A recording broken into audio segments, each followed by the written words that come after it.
16 медицински лица во Прилепската болница, сестри, болничари и болничарки, распределени во скоро сите одделенија. Повеќе од 9 месеци се оставени без плата и без никаков договор. Тие биле повикани од страна на државата како помош за ковид пандемијата и им било ветено вработување, бидејќи Прилепската болница и онака кубури со кадар. Но од сите ветувања до денес не се реализирало ништо. Дел од нив денеска револтирано излегоа на мирен протест пред болницата, со обвинување дека државата се прави слепа за сите нивни барања, а тие биле и се уште се тука кога му се најмногу потребни на здравствениот систем. Секојдневно изложени на ризик од зараза со вирусот без здравствено осигурување, каде што во моментов баш една од нас е позитивна.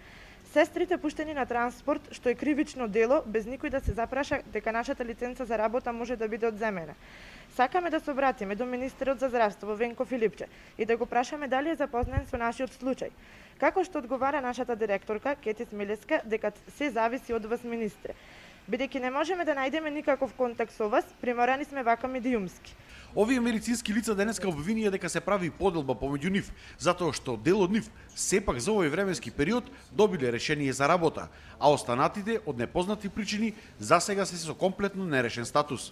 Ве замолуваме да ни одговорите на нашата деградација. Зошто има поделба? На дел од персоналот дадовте договори, на дел не.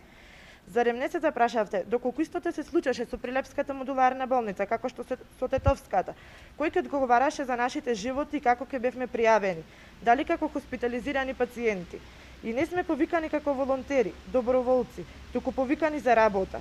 Се извинуваме јавно ако некој се најде навреден из нашава изјава, макар што сме свесни дека од овој момент ќе бидеме избркани од работа. Од Прилепската болница не сакаа да дадат изјава во камера, но само истакнаа дека проблемот бил во тоа што се споиле здравствениот дом во Прилеп и болницата во една установа. И сега, се уште новата систематизација не била одобрена од надлежните министерства.